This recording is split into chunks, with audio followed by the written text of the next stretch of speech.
Se eu tenho um problema que eu enxergo e acho maneiras tecnológicas ou não de resolvê-lo, cara, eu acho que isso quem tem esse olhar, a carreira, na minha opinião, a carreira...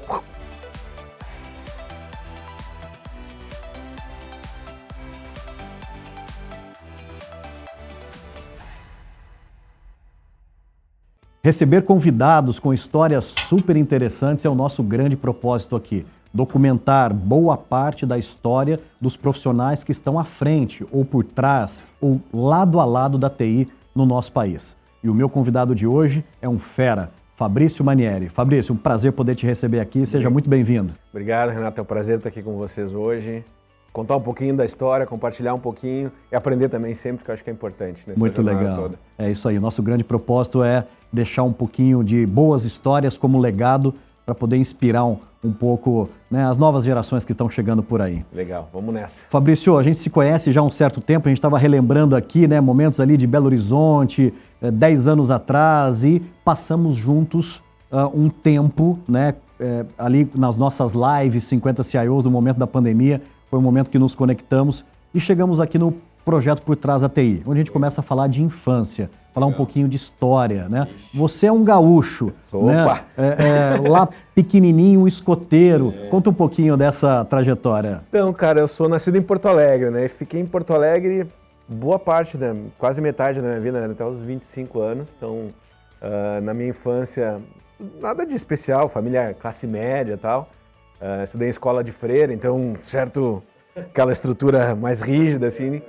E filho do meio, né? Tenho 2 irmãos, uma irmã mais velha e um irmão menor, então sempre lembro daquela propaganda do filho do meio, né? Não sei se os um pouco mais de idade vão lembrar que fica... O menor não pode brigar porque é o menor, o maior tem que obedecer porque é o maior, então fica sempre naquela pressionada dos dois lados. Então é isso, cara, foi uma infância super feliz. Boa parte da minha infância e adolescência eu participei do movimento escoteiro. Fui desde lobinho, escoteiro, sênior, chefe escoteiro, e eu saí um pouco quando eu me mudei para São Paulo. Desliguei pouco, minha família toda, meu irmão, minha irmã, meu pai, minha mãe, todo mundo acabou participando, então foi uma parte legal, foi uma parte relevante da minha vida. Junto com isso, os esportes, né? Sempre fiz muito esporte, faço até hoje, gosto de praticar, acho que é um hábito que eu criei lá na infância. Então comecei futebol, tênis, aquela maratona para ver o que gostava. Acabei me encontrando nas artes marciais, então fiz judô há muito tempo, né? Fiz judô competitivo até mais ou menos os 16, 17 anos. E depois acabei parando o judô e começando o aikido, que também me acompanha até hoje. Então foi mais ou menos por aí que eu tive minha infância, minha jornada lá em Porto Alegre. É muito bacana, né? A infância lado a lado com o esporte. E eu acho que o esporte nos ensina não só o sabor da vitória, mas também a importância da gente entender as derrotas, né? O não ser o primeiro, né? Ou muitas vezes... E aí vai formando um pouco quem somos hoje, né, Cara, Fabrício? uma coisa que eu acho que os esportes, de uma forma geral, e a arte marcial, eu enxergo claramente a resiliência. Porque tu tem que, o treino que te leva para frente, que te leva num lugar... te movimenta, mas nem sempre você percebe isso, né? Então você tem que ter persistência no treino. E se a gente for pensar hoje, né? Hoje com meus filhos, essa geração mais nova ela é um pouco mais imediatista. Então tudo que demande mais resiliência é mais difícil. Não é uma questão de julgar se é certo ou errado, se é bom ou ruim, mas é um fato, me parece ser um fato. Até pelo ambiente que eu trabalho no segmento educacional há muito tempo, eu percebo isso nos jovens, nas crianças e nos meus próprios dentro de casa. Então, eu acho que o esporte e as artes marciais têm muito a contribuir, né? Contribuiu para mim e tem muito a contribuir para essa geração, principalmente, como você trouxe, né? Saber ganhar e saber perder, mas também saber persistir, né? Saber trilhar o caminho, né? Todas elas, em geral, terminam com do. Judô, karatê-do, aikido, porque do é um caminho, não é um início ou um fim. O que importa é a jornada. Então acho que isso é super legal eu levo para mim, acho que é legal para os meus filhos, acho que para essa geração que está chegando é super importante isso também, para a vida. Bacana. Vamos colocar um pouquinho mais de tecnologia, informática, TI na nossa conversa. Legal. Quando foi aquele momento, Fabrício, que você encontrou um computador na sua vida, começou a interfacear com a TI de hoje, né? Como que foi? Puta, faz tempo, hein? Faz, né? Faz tempo. Foi na escola. Na escola, eu tive, no meu colégio, né, na minha escola no Rio Grande do Sul, tinha o laboratório de informática, que era os TK-85 na época. Eu tinha um vizinho de casa que tinha um TK-85. Comecei a me interessar. Aí meu pai, minha mãe, né, minha família, vendo que eu gostava daquilo, e eu comecei a pedir, eu comecei a fazer cursos de microinformática. E nessa mesma época do TK, estava chegando os microcomputadores mais fortemente no Brasil. A gente está falando da década de 90, lá atrás isso, né? Então os microcomputadores estavam chegando, era só mainframe antigamente, né? Então eu comecei a fazer cursos de microinformática junto com o ensino médio, né? O colegial na época. E mais ou menos no segundo ano do ensino médio, não era ensino médio, não era na época, né? O científico, mas é o equivalente ao ensino médio hoje. No segundo ano, eu já tinha acabado o curso de sistema operacional, né? Era o DOS, tinha acabado o DBase, que era banco de dados, tinha feito o Clipper para começar a desenvolver, só que eu não tinha computador em casa, então era um saco, né? Não dava para usar do colégio, não tinha em casa, então eu tinha que ficar o dia inteiro lá nos cursos de informática. E meu pai conseguiu um estágio para mim nessa época, numa indústria de tintas lá no Rio Grande do Sul. E aí eu fiz o segundo e o terceiro ano do ensino médio fazendo estágio à tarde. Então eu era o microestagiário, porque eu era muito jovem, né? Eu nunca fui muito alto, né? Eu já era pequenininho, muito novo, e trabalhava na microinformática, que era uma área dentro da área de tecnologia da Tintas Renner, né? Que era... Tinha o quê? 15, 16 anos? Eu comecei com 15 anos. 15 anos, olha só. 15 anos. 15 anos foi meu primeiro estágio. Então foi mais ou menos por aí, assim. Eu comecei desenvolvendo sistemas, comecei desenvolvendo em Clipper, muita coisa. Na Tintas Renner, eu comecei a desenvolver em C também, porque a Renner na época estava trazendo essas máquinas de mistura de tinta. Sim. Era na época, né, uma tecnologia italiana, e tem um braço mecânico dentro. E esse braço é o que faz a interface de quanto pega de cada uma das cores primárias e mistura.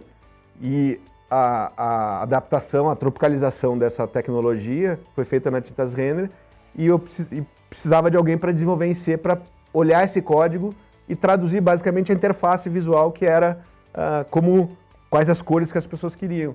E aí, pô, quem é que faz? Pô, mete pro estagiário lá.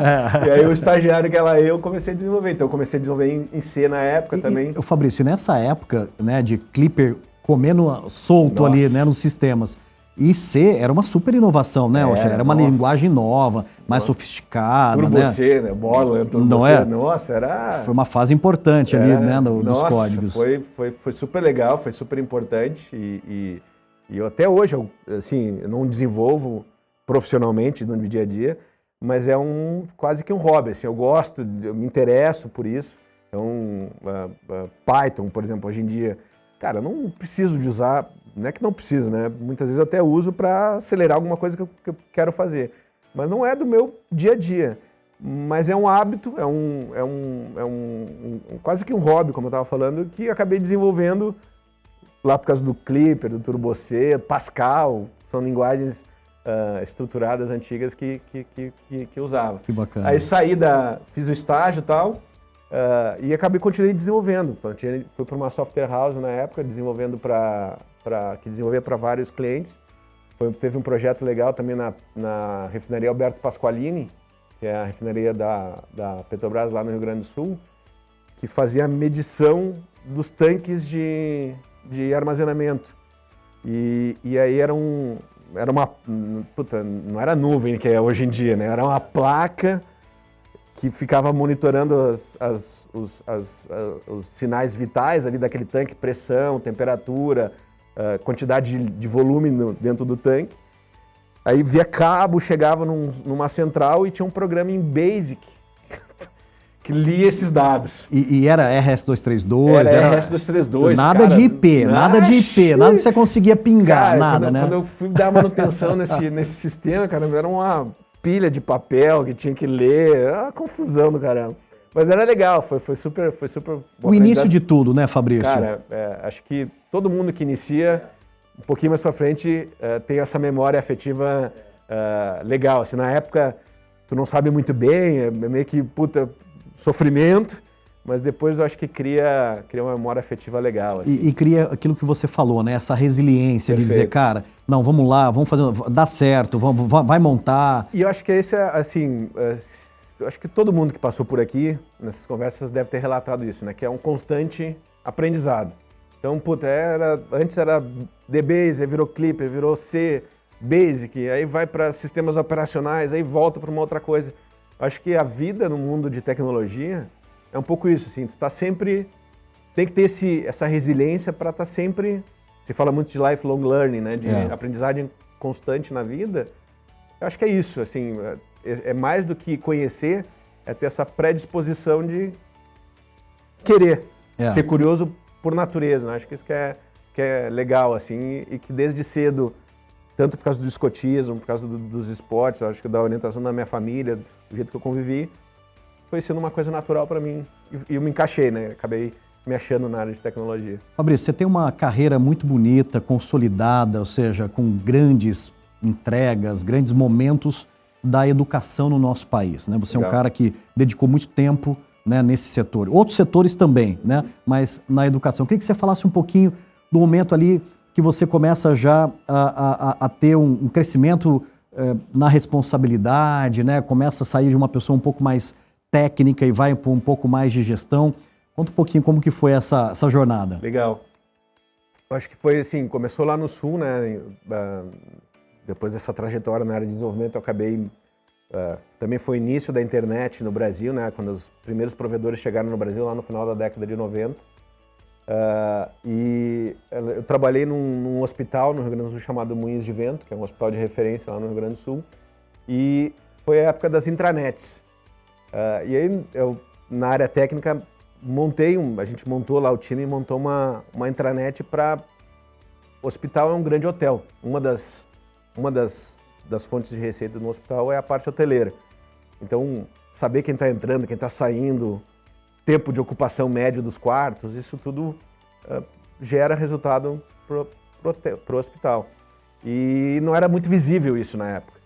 E aí a gente montou um projeto que, uma intranet, lendo dados do banco de dados, dando visibilidade dos andares, dos quartos, vermelhinho, verde, amarelo. Super inovador para a época, né? Foi um negócio inovador, foi um case assim, do Hospital Moinhos de Vento, palestra em ambientes.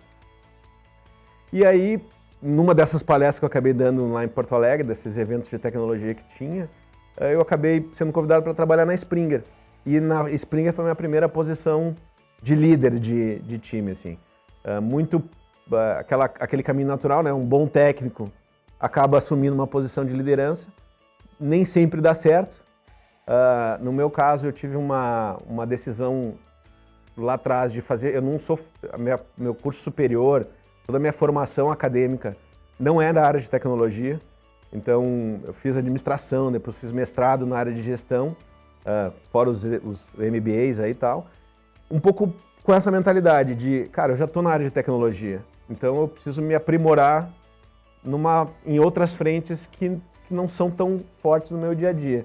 E aí, quando eu fui assumir essa posição de liderança lá na Springer, foi legal um pouco por isso, assim, porque eu já fazia o curso de administração, eu já tinha um pouco de gestão, um pouco dessa mentalidade de gestor, e foi natural, assim, para mim, foi legal, assim. Tinha um pouco do lado técnico, um pouco da gestão, então foi bem. E aí, nesse momento, também teve acho que um ponto de inflexão, que eu acabei...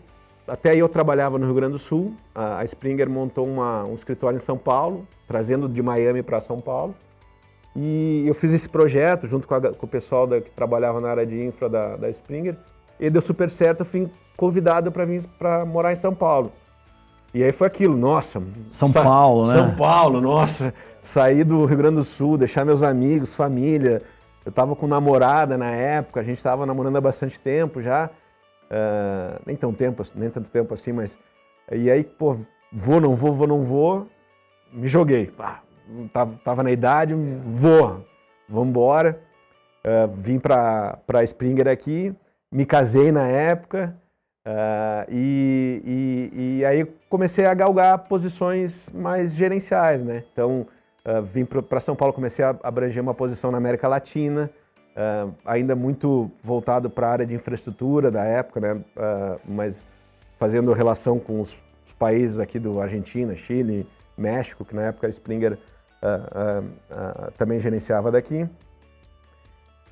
Aquela coisa de vida que tu não controla, né? Tu acho que tu vai se adaptando às coisas da vida, né? A gente acha que está no controle, mas na minha cabeça é uma ilusão isso. A Springer, depois de um ano, quis voltar. Na verdade, voltou. Ela saiu do escritório de São Paulo e voltou para o Rio Grande do Sul. E eu estava super bem, tinha casado recentemente, estava gostando de morar em São Paulo, vida legal, mercado fervilhando, diferente do Rio Grande do Sul. Aí eu, vou arriscar ficar aqui. E eu arrisquei, não tinha uma proposta muito forte para ficar. Fiquei, eu já tinha amigos desse ambiente das artes marciais, do Aikido, eu fazia no Rio Grande do Sul, e conheci o pessoal de São Paulo, fazia aqui. E um desses meus amigos do Aikido, ele tinha uma empresa de reestruturação de negócios. E eu trabalhei nessa empresa de reestruturação de negócios, que lá na frente foi o embrião da Anima Educação, que era o Marcelo Batistello. E aí eu acabei ficando aqui, depois fui para a BASF, posição gerencial na BASF. Então eu acho assim, na minha cabeça são duas vertentes, assim, eu acho que a oportunidade vai passando. Tu tem que ter a disposição de pular na oportunidade, mas ao mesmo tempo a gente tem que estar se preparando. Tu nunca sabe quando a oportunidade vai vir.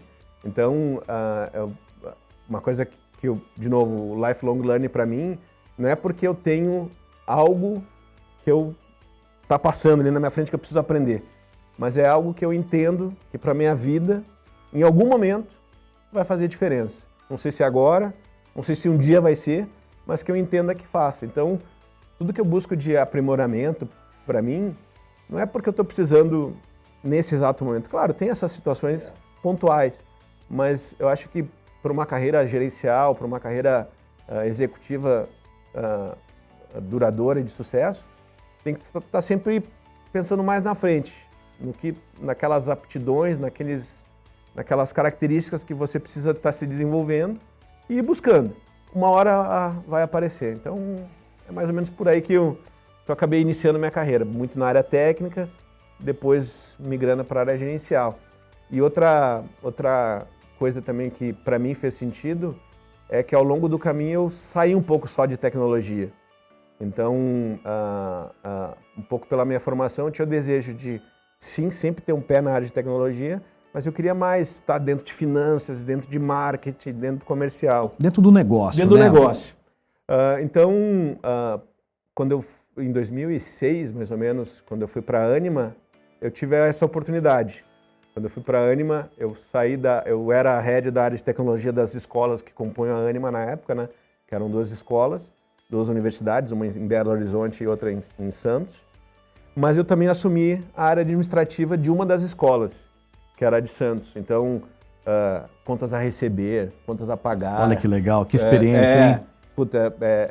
Secretaria administrativa, secretaria do aluno, né? Coisas que, infraestrutura, coisas que eu nunca tinha vivido, eu comecei a viver. Então foi super legal, assim. Então, acho que, de novo, as oportunidades vão aparecendo. A gente tem que estar sempre um pouco aberto para, cara, isso faz sentido para mim, gosto, pula. Cara, não sei, não é o momento, deixa passar. Mas acho que tem que estar aberto para perceber isso, né? Senão a gente está sempre... minha carreira é tecnologia, e talvez tenham coisas legais passando em volta que a gente não percebe, né? Legal esse tema que você está trazendo, porque assim, tudo terá ou já tem tecnologia, né? Eu acho que a pessoa que escolhe uma carreira em tecnologia, ela tem que de fato entender que a tecnologia é um grande viabilizador, né? Fabrício, e um dos temas nossos aqui é falar para as novas gerações, é deixar uma mensagem para quem está possivelmente ali com 15, 16 anos, gosta de TI, né, e se inspiraria ali numa recomendação sua. O que você recomendaria para um jovem que está querendo vir para o mundo de TI nos tempos de hoje? eu tenho um filho em casa que está pensando, né? Então, eu acho que, primeira coisa, acho que qualquer carreira a pessoa tem que tem que se enxergar ali, né? É difícil com 15, 16 anos ter essa percepção, então acho que tem que experimentar. Quanto antes começar a experimentar, seja na universidade, seja num estágio, seja até mesmo em casa tentando criar sua startup ali, é uma forma de experimentar. Acho que isso é super, super relevante. A outra coisa assim, resiliência e pensar que não tem um fim, vai estar sempre se movimentando. Então, seja na parte profissional, seja no estudo, né, no desenvolvimento das competências mais técnicas, seja no desenvolvimento dessas competências que a gente acha que não precisa no início da carreira, mais gerenciais, mas hoje em dia a gente trabalha nas squads, trabalha nos times, a liderança não é tão rígida como era no passado, a liderança é muito mais situacional, então mesmo um desenvolvedor, um cara que está no início da carreira, em algum momento ele vai estar exercendo um papel de liderança. Então, eu acho que quem está começando, né, quem está querendo chegar nessa carreira, tem que pensar que tem um lado técnico, sim, mas tem um lado humano, né, um lado de gestão super relevante. Cada vez mais, como você enfatizou, cada vez mais a tecnologia está embedada no negócio. Ela não é um departamento, ela está dentro da estrutura do negócio.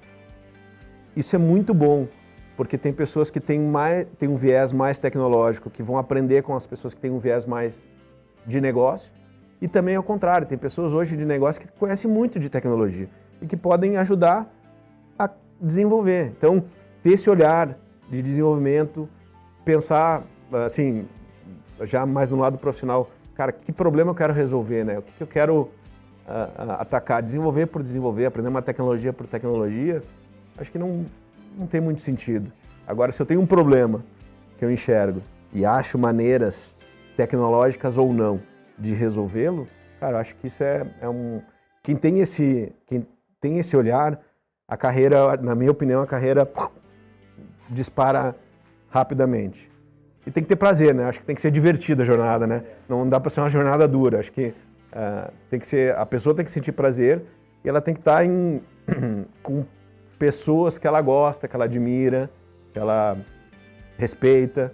Então, acho que se eu olhar para os lugares que eu já fui passando, tem pessoas que são amigos meus até hoje, assim. O Bruno, eu acho que o Bruno da... Brunaca. A gente trabalhou muito tempo junto, é uma pessoa que eu admiro pra caramba. E levo pra vida, apesar de profissionalmente a gente não estar mais junto hoje.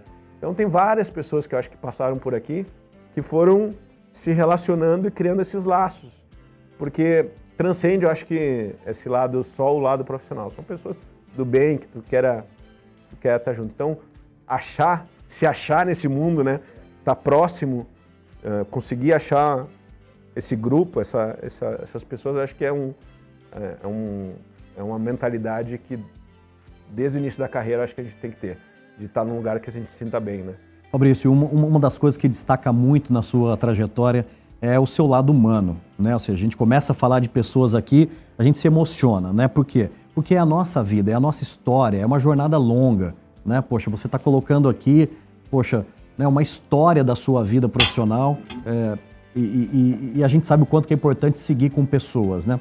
E é o momento da gente relembrar dessas pessoas. Claro que a gente não vai relembrar de todo mundo, né? Mas eu vejo que você traz no seu coração, né, muito esse sentimento de muito obrigado, poxa, que sensacional ter estado com você na jornada e tal.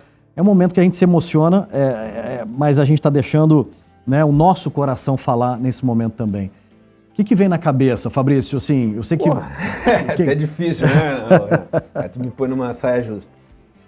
Saia justa não, né? Acho que a gente não precisa estar perto do final da vida para agradecer as pessoas que a gente gosta, né?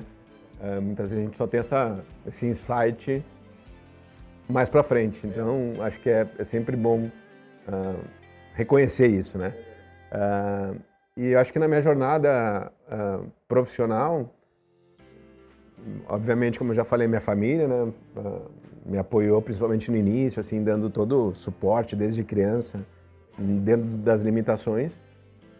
A minha esposa, né, a Simone, que sempre me apoiou nas minhas maluquices, né, lembrando das maluquices, assim, na época da Bast, tava na boca ali de vai expatriado, não vai para a Alemanha, não vai. E aí veio a oportunidade na Anima, que, porra, uma empresa que estava começando, era mais um sonho do que uma realidade. E aí eu, não, vamos para a Anima, tem certeza? Eu, não, tenho, vamos. Então, acho que esse apoio incondicional, com as perguntas certas para te direcionando, né, até para você refletir, é super importante. A Simone sempre fez isso. Os meus sócios, eu acho que apesar de sempre estar no mundo executivo, eu acabei sempre nas empresas, todas essas empresas de educação que eu acabei passando, eu acabei me tornando sócio delas, de alguma forma. Então, por quê? Porque são mais do que empresas que eu admiro, são pessoas. O Décio do CNA, que é o presidente do CNA, ele sempre fala, né? Um CNPJ é feito de vários CPFs. Então, as empresas, os sócios ali, o CPF, são pessoas que eu admiro. Então, Anima, CNA, a Baema, que é a empresa que eu estou hoje, que é outra empresa de educação, são pessoas que eu admiro e quero estar junto. Agradeço por eu ter escolhido elas e por elas também terem me escolhido. Então, cara, é tanta gente que é até difícil de nominar, assim, é o João, é o Renato, é o Beltrano, porque realmente são pessoas que foram marcando a minha vida. E o lado, assim, hoje em dia já é mais fluido isso, né? A gente, no passado, separava o lado profissional do lado pessoal. Na minha cabeça, hoje em dia, é muito mais fluido, né? Por que não fazer negócios ou trabalhar com pessoas que a gente tem amizade? Claro, tem certas limitações que a gente tem que impor, mas, cara, funciona bem. Para mim, funcionou bem. Então, quando eu vejo, assim, 3 amigos se juntando e montando uma startup, cara, eu acho legal pra caramba, porque eles já têm uma afinidade e estão construindo um negócio junto. Então, cara, é tanta gente para agradecer que eu não queria nominar um, mas pode ter certeza que muitas pessoas me tocaram nessa jornada profissional, algumas delas, várias delas, há mais de 20, 30 anos que eu me relaciono. A gente falou o nome de algumas aqui, e que eu tenho uma gratidão. Boa parte delas já falei pessoalmente para elas. E eu acho que eu vou continuar agradecendo muita gente ainda, tem muita coisa para aprender e compartilhar com a turma aí. Eu entendo plenamente quando você diz isso, né? Ou seja, eu acho que o sucesso de uma jornada, né, tá na capacidade que você tem de se juntar a grupos e a pessoas com essas afinidades e pessoas do bem, né? Ou seja, as pessoas que vão mais longe foram as pessoas que melhor escolheram essas companhias de negócios, né, de vida, e foram longe, né? E não é fácil, né, Renato? Não. É que nem, acho que irmão, né? Briga, tá sempre brigando, mas não mexe com o meu irmão. Não mexe com o meu irmão. Eu acho que sociedade, amigos, é um pouco isso, assim. Cara, não é que é um mundo de rosas. Não é que são pessoas assim que, nossa, eu admiro e não tem defeitos. Assim como eu, tenho os meus defeitos, mas são pessoas do bem, que estão te buscando te desenvolver, estão querendo o teu melhor, assim como você está querendo delas.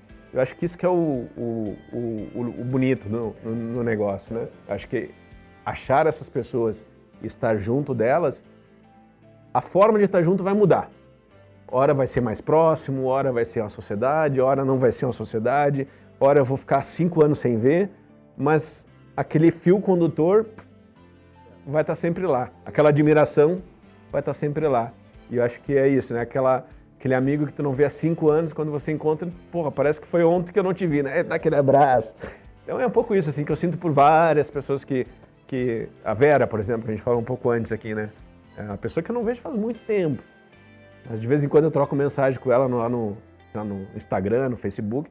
Pô, ela que me trouxe para São Paulo. Não tem como não ser agradecido a ela, né? Então, são várias pessoas que eu tenho admiração. Fabrício Manieri, que bacana, que bate-papo legal. Obrigado por você deixar a sua história aqui, né? Ou seja, registrada. E mais do que isso, grandes insights, uma grande lição, né, que você nos deixa aqui de humildade, de resiliência, de sim, é capaz e acreditar muito em si e nas pessoas às quais levamos pela vida. Parabéns pela sua jornada. Obrigado. Muito obrigado pelo grande bate-papo que tivemos aqui. Obrigado você, Renato, NetGlobe, pela oportunidade.